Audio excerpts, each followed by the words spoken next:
وَلِلَّهِ الْأَسْمَاءُ الْحُسْنَى فَادْعُوهُ بِهَا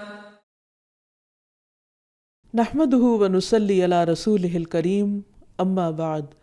فاعوذ بالله من الشيطان الرجيم بسم الله الرحمن الرحيم رب اشرح لي صدري ويسر لي امري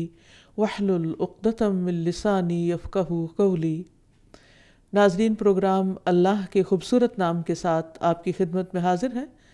آج ہم انشاءاللہ اللہ سبحانہ وتعالیٰ کے نام الستیر پر بات کریں گے۔ الستیر، ساتر، الستار، چھپانے والا، پردہ پوشی کرنے والا۔ ستیر کا لفظ ستر سے ہے، یعنی اللہ سبحانہ وتعالیٰ حفاظت کرنے والا، ڈھانکنے والا، پردہ پوشی کرنے والا اور چھپانے والا ہے، یعنی ان چیزوں کو جو چھپانے کے لائق ہیں، بندے کے قبیح افعال اور بندے کے عیبوں کو ڈھانپنے والا ہے۔ اللہ سبحانہ وتعالیٰ کا یہ نام یعنی الستیر قرآن مجید میں تو نہیں آتا، لیکن حدیث میں آتا ہے۔ سنن النسائی کی حدیث میں آتا ہے، ان اللہ عز وجل حیی ستیر یحب الحیاء والستر، کہ بے شک اللہ سبحانہ وتعالیٰ حیا کرنے والا ہے، پردہ پوشی کرنے والا ہے، حیا اور پردہ پوشی کو پسند فرماتا ہے۔ تو آئیے ہم دیکھتے ہیں کہ اللہ سبحانہ وتعالیٰ کے اس نام سے متعلق ہمیں قرآن و سنت میں کیا رہنمائی ملتی ہے۔ سب سے پہلی بات تو یہ کہ اللہ سبحانہ وتعالیٰ حیا پسند کرتا ہے اور پردہ پوشی پسند کرتا ہے، اور دیکھا جائے تو اللہ سبحانہ وتعالیٰ نے اسے اپنی ذات کے لیے بھی پسند کیا کہ وہ خود پردے میں ہے۔ حدیث میں آتا ہے کہ حجابہ النور، اللہ تعالیٰ کا حجاب نور ہے، اور اگر اس کے چہرے کی شعاعیں، یعنی اگر حجاب نہ ہو اور اس کی شعاعیں مخلوقات پر پڑیں تو جہاں تک یعنی حد نظر تک جو چیز اس کے سامنے آئے وہ ساری کی ساری جل جائے، یہ شعاعیں ان سب چیزوں کو جلا دیں۔ پھر اسی طرح ہم دیکھتے ہیں کہ آدم علیہ السلام نے جب موسیٰ علیہ السلام کو دیکھا تو پوچھا کہ کیا آپ وہی موسیٰ ہیں جن سے اللہ سبحانہ وتعالیٰ نے پردے کے پیچھے کلام کیا؟ اور قرآن مجید سے بھی ہمیں یہ بات پتہ چلتی ہے کہ اللہ سبحانہ وتعالیٰ نے موسیٰ علیہ السلام سے کلام کیا، وَكَلَّمَ اللَّهُ مُوسَىٰ تَكْلِيمًا،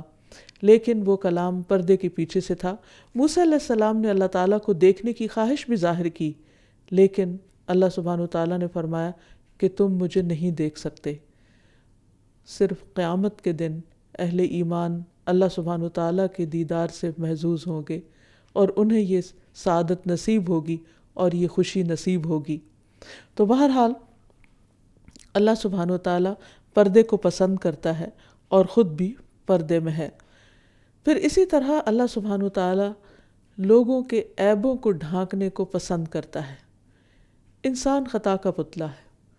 ہر قسم کے انسانوں سے غلطی ہو جاتی، کبھی بھول چوک کر ہوتی ہے، کبھی لا علمی کی وجہ سے ہوتی ہے،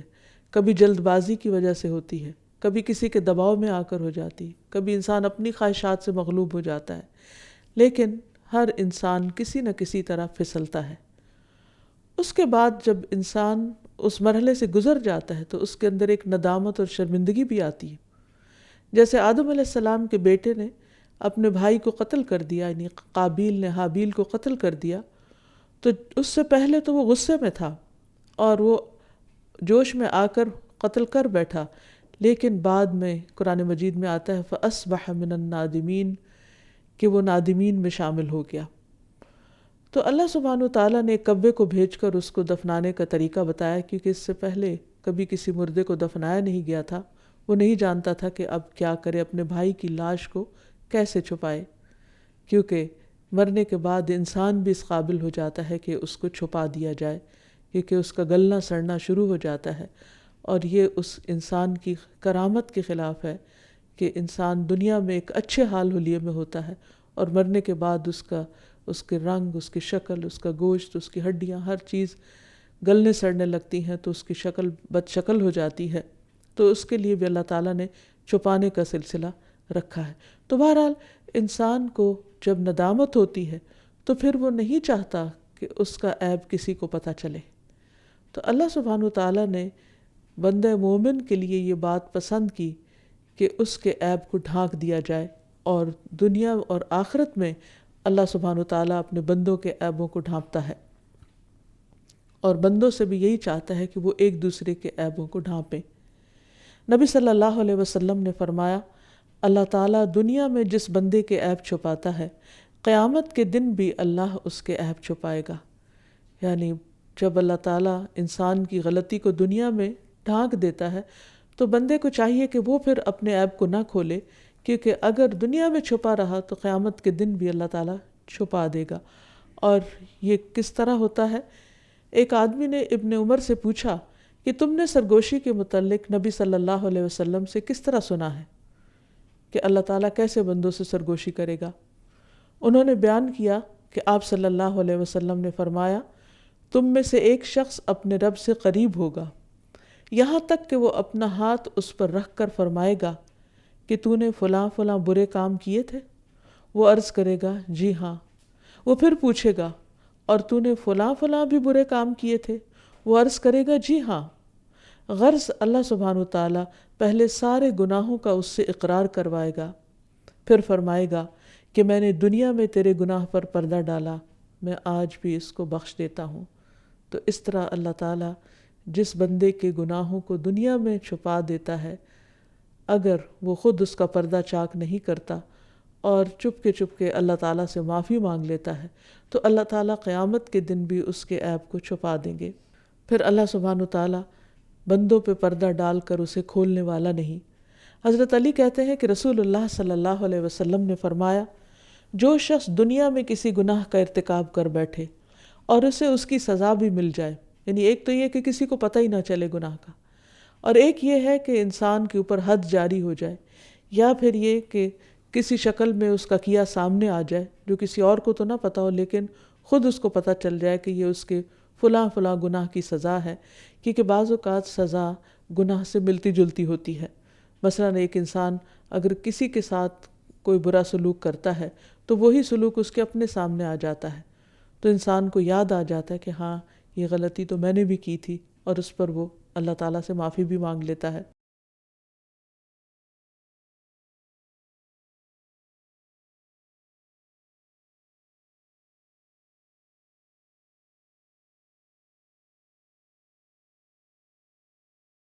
اگر کسی کو دنیا میں سزا مل جاتی ہے تو اللہ سبحانہ وتعالیٰ بہت عادل ہے، عدل کرنے والا ہے کہ اپنے بندے کو دوبارہ سزا دے، یعنی وہ پھر دوبارہ اس گناہ پہ سزا نہیں دے گا جس کی سزا اس کو دنیا میں مل چکی۔ اور جو شخص دنیا میں کوئی گناہ کر بیٹھے اور اس کی پردہ پوشی کرتے ہوئے اسے معاف فرما دے تو اللہ تعالیٰ اس سے بہت کریم ہے کہ جس چیز کو وہ معاف کر چکا اس کا معاملہ دوبارہ کھولے، یعنی دنیا میں جس کو ڈھانپ دیا انشاءاللہ آخرت میں بھی اس کو ڈھانپ دے گا۔ تو اللہ سبحانہ وتعالیٰ سے حسن ظن رکھنا چاہیے۔ اسی لیے اللہ سبحانہ وتعالیٰ چونکہ الستیر ہے، وہ چھپانے کو، پردہ پوشی کرنے کو اور قبیح اور گندی چیزوں کو خاص طور پر ڈھانکنے کو پسند کرتا ہے، تو اللہ تعالیٰ کو یہ بات سخت ناپسند ہے کہ کوئی گناہ کرنے کے بعد اس کا اعلان کرے یا اسے دوسروں کے سامنے ظاہر کرے، یا پھر فخر کے ساتھ یہ بتائے، جیسے کہتے ہیں کہ چوری اور سینہ زوری، کہ سینہ زوری کر کے بتائے کہ میں نے یہ اور یہ غلط کام کیا ہے اور اس پہ وہ فخر محسوس کرے، تو یہ بات اللہ تعالیٰ کو سخت ناپسند ہے۔ ابو ہریرہ رضی اللہ عنہ نے بیان کیا کہ میں نے رسول اللہ صلی اللہ علیہ وسلم سے سنا کہ آپ نے فرمایا، میری تمام امت کو معاف کر دیا جائے گا سوائے کھلم کھلا گناہوں کے کرنے والوں کو، اور کھلم کھلا گناہوں کے کرنے میں یہ بات بھی شامل ہے کہ ایک شخص رات کو کوئی گناہ کا کام کرے اور اس کے باوجود کہ اللہ نے اس کے گناہ کو چھپا دیا، مگر صبح ہونے پر وہ کہے کہ اے فلاں میں نے کل رات فلاں فلاں کام کیا تھا، یعنی خود ہی اپنا گناہ دوسروں کو بتانا شروع کر دے، اس کا اشتہار دینے لگے۔ رات گزر گئی تھی اور اس کے رب نے اس کا گناہ چھپائے رکھا، لیکن جب صبح ہوئی تو خود اللہ کے پردے کو کھولنے لگا، تو اللہ سبحانہ وتعالیٰ ایسے شخص کے گناہ کو معاف نہیں کریں گے۔ پھر قرآن مجید میں آتا ہے، لا يحب اللہ الجہر بالسوء من القول الا من ظلم وکان اللہ سمیعا علیما، کہ اللہ سبحانہ و تعالیٰ یہ پسند نہیں کرتا کہ کوئی شخص دوسرے کے متعلق اعلانیہ بری بات کرے، یعنی اوپنلی کسی کے خلاف زبان کھولے، الا یہ کہ اس پر ظلم ہوا ہو، اور اللہ سب کچھ سننے والا اور جاننے والا ہے۔ اور اس میں کیا چیز آتی ہے کہ مثلاً اللہ تعالیٰ کو یہ پسند نہیں کہ کوئی شخص کسی کے پیٹھ پیچھے کسی کی برائی کرے اور پھر بھری مجلس میں کسی کو بدنام کرے، یا پھر کسی پر کوئی عیب جوئی کرے، یا کسی کے اوپر ہنسے، یا اس کو طعنہ دے، یا کسی بھی طرح اس کی بے عزتی کرے۔ یہ چیز اللہ تعالیٰ کو پسند نہیں۔ اور اس کے بارے میں قرآن مجید میں سورۃ الحجرات میں بہت تفصیلی احکامات دیے گئے کہ اگر کوئی کسی کے پیٹھ پیچھے اس کی برائی کرتا ہے تو یہ ایسا ہی ہے جیسے اپنے مردہ بھائی کا گوشت کھا رہا ہو۔ تو اللہ تعالیٰ فرماتے ہیں کہ کیا تم میں سے کوئی چاہے گا کہ اپنے مردہ بھائی کا گوشت کھائے؟ تم اس کو ناپسند کرو گے۔ تو اسی طرح اللہ تعالیٰ کو یہ بات نہایت ناپسند ہے کہ کوئی شخص کسی شخص کی غیر موجودگی میں اس کے اوپر کوئی اس کی برائی کرے، یا اس کا کوئی عیب کھولے، یا اس کے کسی گناہ کا ذکر کرے، یا اس کی عیب جوئی کرے۔ نبی صلی اللہ علیہ وسلم کے پاس ایک شخص آیا اور اس نے پوچھا کہ یا رسول اللہ غیبت کیا ہے؟ تو آپ نے فرمایا ذکرک اخاک بما یکرہ، تمہارا اپنے بھائی کا ایسے ذکر کرنا جس کو سن کر وہ ناپسند کرے، یعنی وہ اس طرح ذکر کرنا، یعنی تمہارے منہ سے اپنا ذکر پسند نہ کرے جس طریقے پر تم کر رہے ہو۔ کیونکہ عموماً آپ دیکھیں کہ کیا ہوتا ہے کہ جب کوئی شخص خود سامنے ہوتا ہے تو ہمارا اس سے بات کرنے کا انداز بدل جاتا ہے، اس کے ساتھ رویہ اور معاملہ اچھا ہو جاتا ہے، لیکن بعض اوقات جب کوئی نہیں ہوتا تو اس کے بارے میں اگر زبان سے کئی دفعہ کوئی نہ بھی برا کہے تو منہ بنا کر یا اشاروں کے ساتھ ہی اس کی برائی کر دی جاتی ہے۔ تو ایسی تمام چیزیں سخت ناپسندیدہ ہیں۔ قرآن مجید میں ایک دوسری جگہ پر فرمایا وَيْلٌ لِكُلِّ هُمَزَةٍ لُمَزَةٍ، ہلاکت ہے، بربادی ہے، تباہی ہے ہر اس شخص کے لیے کہ جو عیب جوئی کرے اور منہ در منہ طعنے دے، یعنی خواہ وہ اشاروں سے کسی کی برائی کرے، خواہ وہ منہ کھول کر کسی کی برائی کرے۔ فرمایا کہ لا يحب اللہ الجہر بالسوء، اللہ ایسی باتوں کو بالکل پسند نہیں کرتا کہ اعلانیہ طور پر کسی کی برائی کا ذکر کرے، کیونکہ اللہ تعالیٰ ستیر ہے، حیی ہے، حیا کرنے والا ہے، پردہ پوشی کرنے والا ہے۔ وہ نہیں چاہتا کہ بندوں کی برائیاں اچھالی جائیں اور ان سے کوئی محظوظ ہو، سوائے اس صورت کے کہ الا من ظلم، کہ کسی پر ظلم کیا گیا ہو۔ اگر کسی کے اوپر ظلم کیا گیا ہو تو وہ مظلوم اپنے ظلم کی داستان سنا سکتا ہے تاکہ عدل حاصل کر سکے، انصاف لے سکے اور اپنے خلاف ظالم کو ظلم کرنے سے روک سکے۔ لیکن عام طور پر بیٹھ کر محض بات برائے بات اور دوسروں کی برائیوں کو کریدنا یا بعض اوقات تجسس کرنا، اس سے بھی منع کیا گیا۔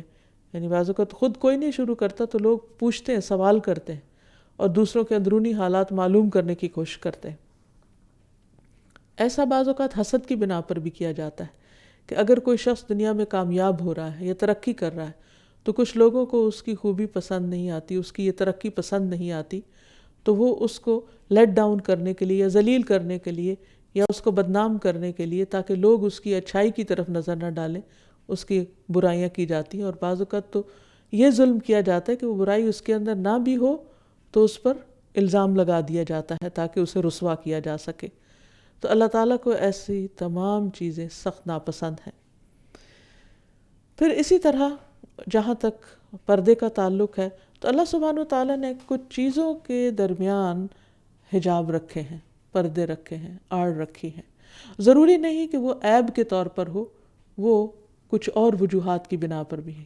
تو چونکہ اللہ سبحانہ و تعالیٰ ستیر ہے، پردہ پوشی کرنے والا یا پردہ حائل کرنے والا ہے، پردہ ڈالنے والا ہے، تو اس کانٹیکس میں بھی آئیے دیکھتے ہیں کہ اور کس کس چیز کے درمیان اللہ نے پردہ ڈالا ہے۔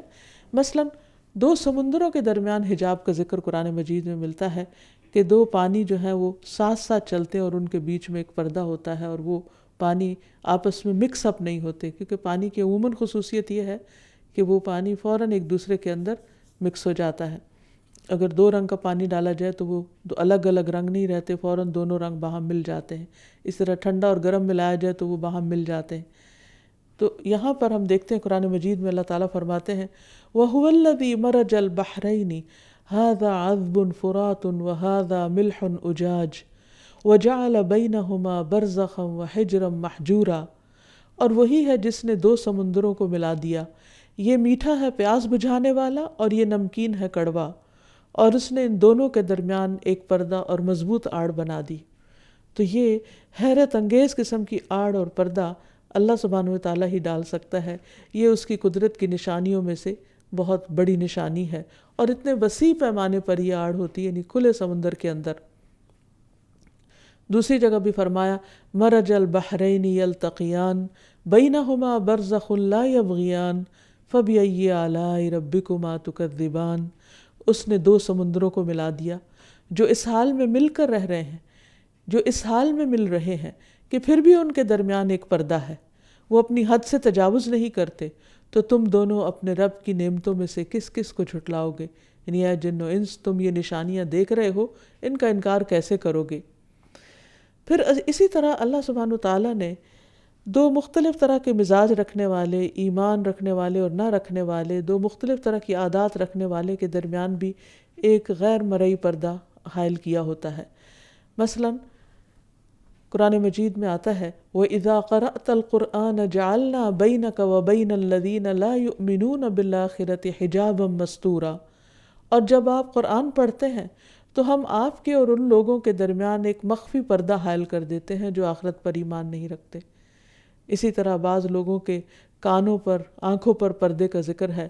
کہ جو حق کو دیکھتے ہوئے حق کو قبول نہیں کرتے، حق سنتے ہوئے حق نہیں سنتے، کہ ان کے کانوں میں بوجھ ہے اور ان کی آنکھوں پر پردہ ہے. وَعَلَىٰ أَبْصَارِهِمْ غِشَاوَةٌ وَلَهُمْ عَذَابٌ عَظِيمٌ، اور ان کے لیے عذاب عظیم ہے. کہ کچھ لوگ حق کو یا حق کی نشانی کو، یعنی کائنات میں بکھری ہوئی ہیں اللہ تعالیٰ کی پہچان کی بہت سی نشانیاں، ان کو دیکھ نہیں پاتے. تو وہ کیا چیز ہے جو انہیں دیکھنے نہیں دیتی؟ وہ ایک غیر مرئی پردہ ہے جو رکاوٹ بنا ہوا ہے حق کو قبول کرنے میں.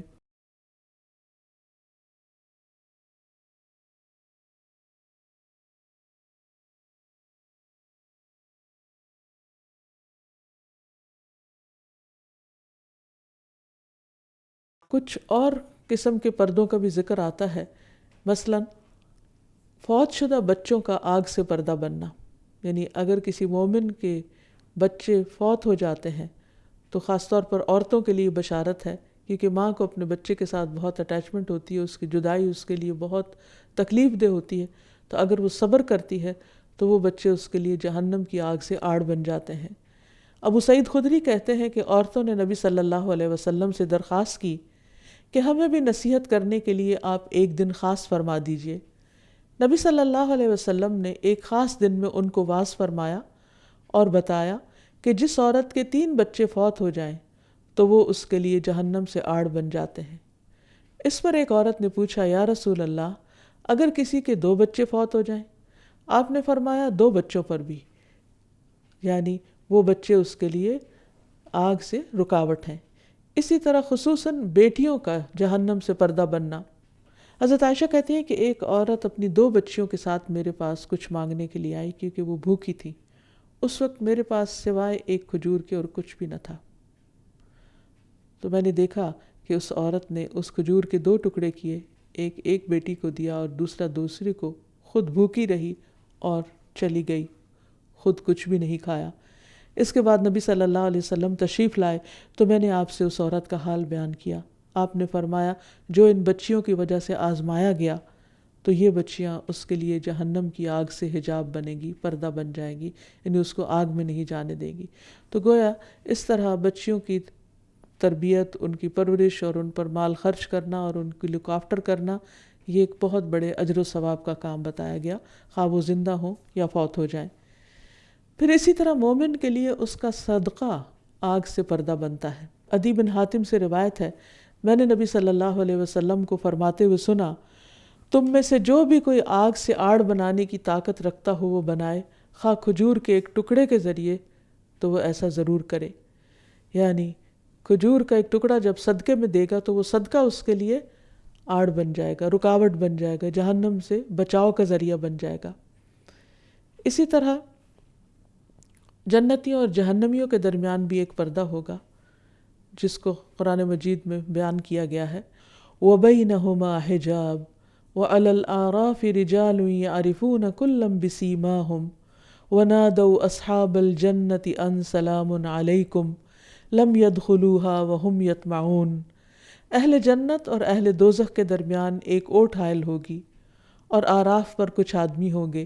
جو ہر ایک کو اس کی پیشانی کے نشانات سے پہچانتے ہوں گے۔ وہ اہل جنت کو آواز دیں گے کہ تم پر سلامتی ہو۔ یہ آراف والے ابھی جنت میں داخل تو نہ ہوئے ہوں گے، البتہ اس کی امید ضرور رکھتے ہوں گے۔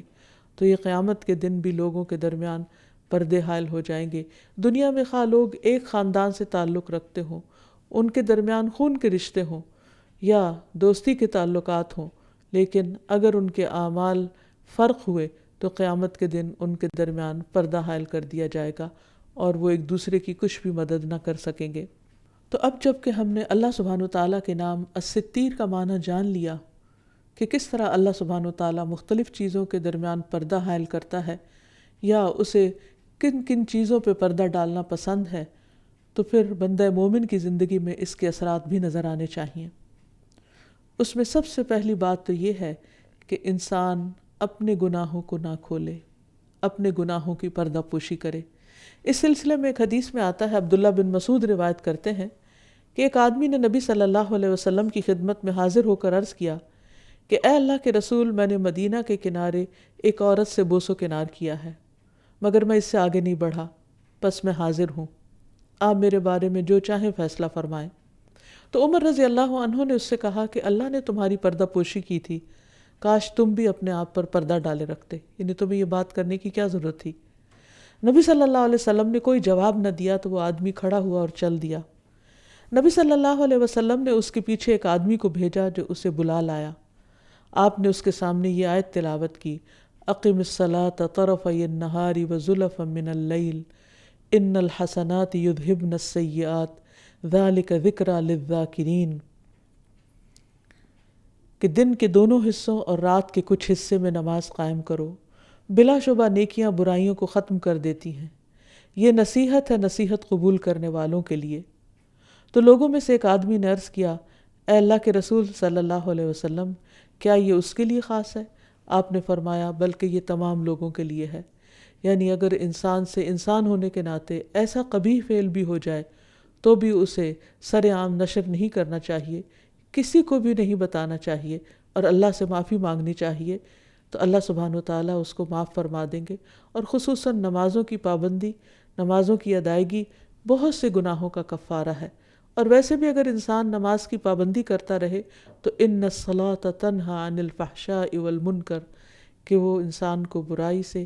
اور بے حیائی کے کاموں سے روک دیتی ہے۔ ایک دن انسان اپنی ایسی حرکتوں سے باز آ جاتا ہے۔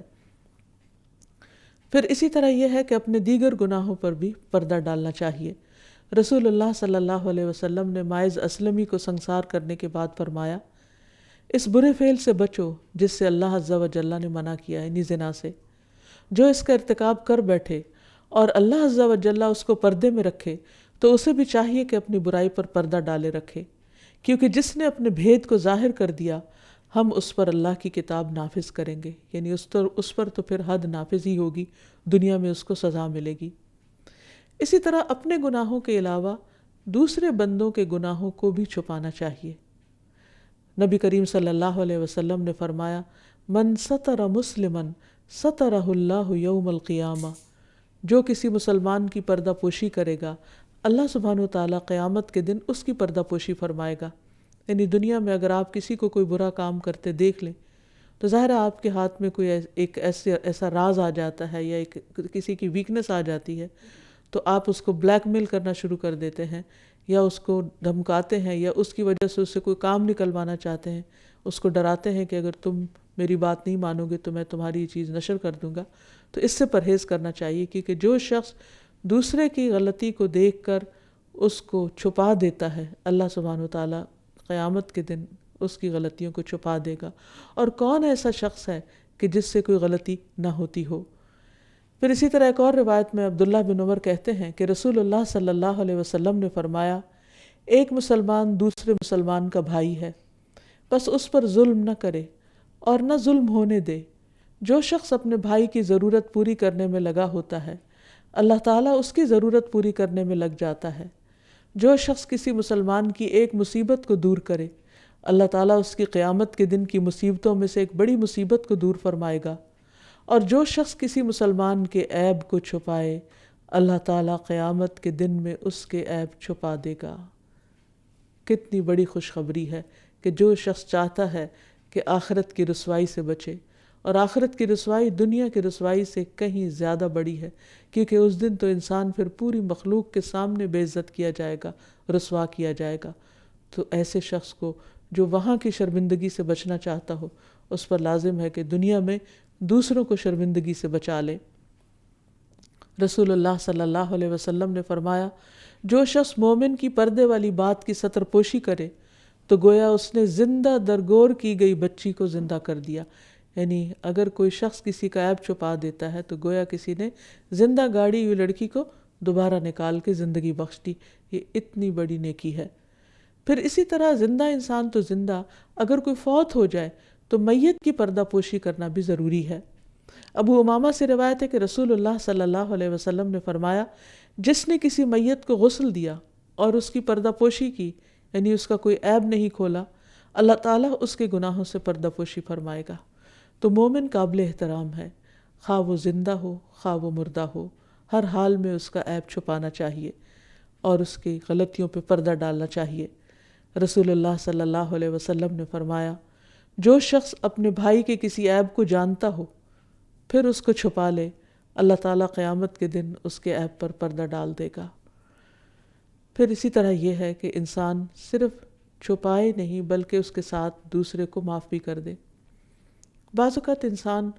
کسی اپنے قریبی عزیز رشتہ دار کے بارے میں کچھ ایسی باتیں جان لیتا ہے جو اس کے لیے بہت تکلیف دہ بھی ہوتی ہیں، جس بنا پر وہ اس کے ساتھ قطع تعلق بھی کرنے پر تیار ہو جاتا ہے۔ یا بعض اوقات ہسبینڈ وائف کے درمیان ایسی سچویشن پیدا ہو جاتی ہے کہ بعض اوقات درست اور بعض اوقات غلط الزامات ایک دوسرے پر لگا کر بدنام کر دیا جاتا ہے، جس سے ازدواجی زندگی تک خطرے میں پڑ جاتی ہے۔ تو ایسے مواقع پر دوسروں کی غلطیوں کو نہ صرف یہ کہ معاف کر دینا چاہیے بلکہ ان سے درگزر سے کام لینا چاہیے۔ تو جو ایسا کر سکے اسے ایسا کر دینا چاہیے، کیونکہ رسول اللہ صلی اللہ علیہ وسلم نے فرمایا، صاحب حیثیت لوگوں کی غلطیاں معاف فرما دیا کرو، الا یہ کہ وہ حدود ہوں۔ یعنی اگر کسی پر حد جاری ہو رہی ہو تو وہ تو پھر بچ نہیں سکتا، لیکن چھوٹی موٹی چیزیں ایک دوسرے کی معاف کر دینی چاہیے، اور خصوصاً ایسے صاحب حیثیت سے مراد ایسے لوگ کہ جن کا کوئی مقام ہو انسان کی زندگی میں، یا ویسے ہی اللہ نے ان کو کوئی مقام دے رکھا ہو، تو اگر چھوٹی چھوٹی چیزیں ان کی اچھالنی شروع کر دی جائیں تو اس سے معاشرے میں بہت فتنہ فساد پھیلتا ہے۔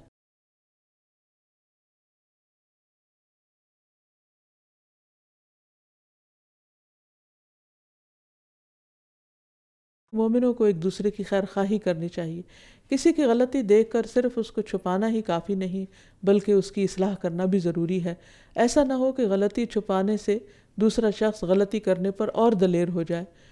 غلطی کرنے پر اس کو امر بالمعروف اور نہی عن المنکر کرنا بھی ضروری ہے، اور اگر انسان کے پاس استطاعت ہو کہ سختی کے ساتھ اس کو روک سکے تو بھی اس کو روکنا چاہیے۔ لیکن یہ ہے کہ خیر خواہی ہر حال میں ضروری ہے۔ حضرت علی سے مروی ہے کہ رسول اللہ صلی اللہ علیہ وسلم نے فرمایا، ایک مسلمان کے دوسرے مسلمان پر 6 حقوق ہیں۔ جب ملاقات کرے تو سلام کرے، جب چھینکے تو جواب دے، جب بیمار ہو تو عیادت کرے، جب دعوت دے تو قبول کرے، جب فوت ہو جائے تو جنازے میں شرکت کرے، اپنے لیے جو پسند کرتا ہے اس کے لیے بھی وہی پسند کرے، اور اس کی غیر موجودگی میں اس کا خیر خواہ رہے، یعنی اس کی برائیاں یا اس کے عیب نہ اچھالے۔ اور خیر خواہی میں یہ بھی آتا ہے کہ انسان کسی کے عیبوں کے پیچھے نہ پڑے، یعنی کسی کے عیب جوئی کرنا اور اس کے تجسس کر کے اس کے گناہوں کی کھود کرید کرنا بذات خود ایک بہت بڑا گناہ ہے، کیونکہ قرآن مجید میں اللہ سبحانہ وتعالیٰ نے واضح طور پر منع فرما دیا، وَلَا تَجَسَّسُوا، اور تجسس نہ کرو، کسی کے عیبوں کے پیچھے مت پڑو۔ رسول اللہ صلی اللہ علیہ وسلم نے فرمایا، اے ان لوگوں کی جماعت جو صرف زبان سے ایمان لائے ہو اور ان کے دلوں میں ایمان داخل نہیں ہوا، مسلمانوں کی غیبت مت کیا کرو اور نہ ان کی عزت و آبرو کے درپے رہو، اس لیے کہ جو کسی کی عزت کے درپے ہوتا ہے اللہ تعالیٰ اس کی عزت کے درپے ہو جاتے ہیں، اور اللہ تعالیٰ جس کی عزت کے درپے ہو جائیں تو اس کو اس کے گھر میں ہی رسوا کر دیتے ہیں۔ یعنی انسان کو یہ بھی یاد رکھنا چاہیے کہ اگر وہ کسی کی غلطیوں کو اور عیبوں کو اچھالے گا تو وہ خود بھی کہیں بچ کے نہیں جا سکتا، کیونکہ اللہ سبحانہ و تعالیٰ نے اس کے لیے دنیا میں ہی یہ سزا رکھی ہے کہ پھر اس کی غلطیوں کو عام کیا جائے یا اس کی غلطیوں کی شہرت ہو۔ اور ویسے بھی اگر انسان کسی کے عیبوں کو نہیں چھپاتا تو اس سے فساد ہی فساد پھیلنا شروع ہو جاتا ہے اور زیادہ بڑی غلطیاں سامنے آنے لگتی ہیں۔ رسول اللہ صلی اللہ علیہ وسلم نے فرمایا، اگر تم لوگوں کے عیوب کی ٹوہ میں لگے رہو گے تو انہیں خراب کر دو گے، یا فرمایا کہ قریب ہے کہ تم ان میں بگاڑ پیدا کر دو۔ مثلاً آپ اپنے بچے کے اندر کوئی چھوٹی موٹی غلطی دیکھتے ہیں اور آپ کو معلوم ہے کہ وہ غلطی کر رہا ہے، تو بجائے اس کے کہ آپ اس کو شرمندہ کریں اور اس کی غلطی کے بار بار اس کو تانے دیں، اس کی بجائے ہونا یہ چاہیے کہ اس چیز کو ذہن میں رکھ کر اس کی اصلاح کا کوئی پروگرام بنائیں کہ اب بچہ اس غلط راستے پہ چل پڑا ہے تو اس غلطی کا ذکر کرنے کے بجائے اس غلطی کے جو نقصانات ہیں ان کا ذکر کر کے اس کو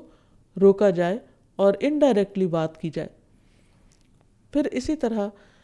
اللہ سبحانہ تعالیٰ خود حجاب میں ہے اور اس نے مسلمان عورتوں کے لیے حجاب کو پسند کیا ہے، تو ہمیں بھی حجاب کا اہتمام کرنا چاہیے، اپنے سطر کی بھی حفاظت کرنی چاہیے۔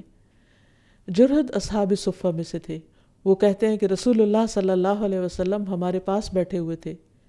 کہ میری ران کھلی ہوئی تھی، تو آپ نے فرمایا، کیا تجھے معلوم نہیں کہ ران سطر میں ہے؟ یعنی جسم کا یہ حصہ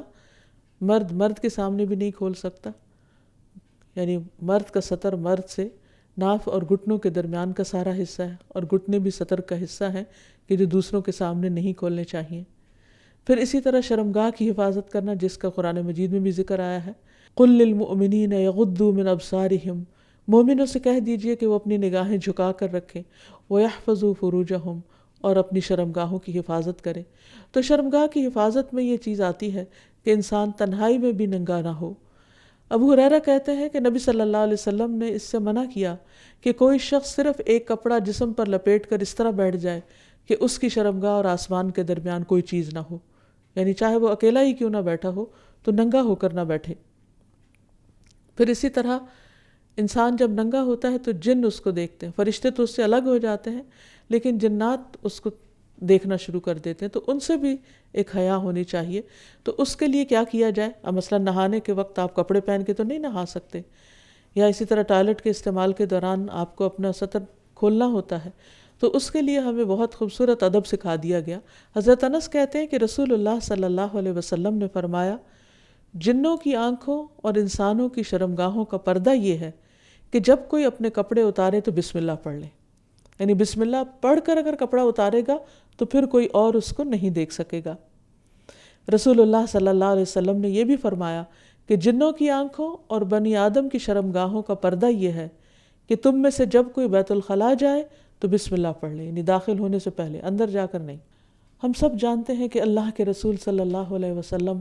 بہت ہی باحیا انسان تھے۔ حدیث میں آتا ہے، ابو سعید خدری سے مروی ہے کہ نبی صلی اللہ علیہ وسلم پردہ نشین کنواری لڑکیوں سے بھی زیادہ حیا والے تھے۔ تو اگر نبی صلی اللہ علیہ وسلم کنواری لڑکیوں سے بھی زیادہ حیادار تھے تو پھر لڑکیوں کے لیے کیا حکم ہو سکتا ہے؟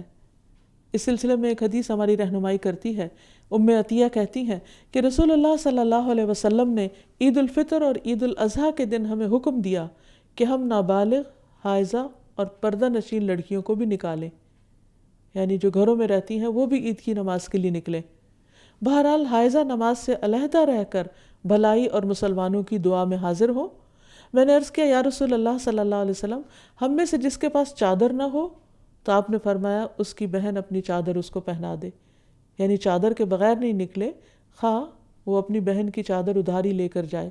تو اس سے بھی پتہ چلتا ہے کہ ایک مسلمان عورت کو گھر سے نکلتے وقت اپنے حجاب کی